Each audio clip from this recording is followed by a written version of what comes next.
Sa panahon ngayon, dumarami na ang mga pamilyang nasisira, mga magulang na nagkakahiwalay, at mga anak na lumalaking may sugat ng isang broken family.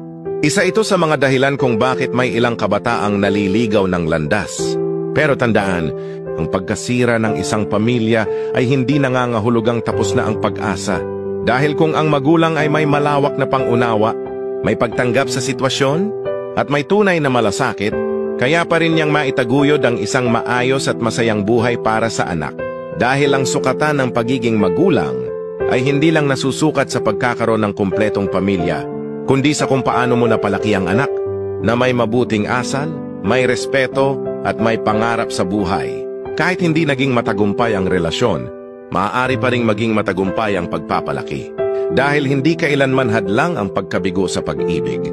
Para maging mabuti at responsableng magulang, ang tunay na mahalaga ay ang gabay, pagmamahal at presensya mo sa bawat hakbang ng anak mo sa buhay.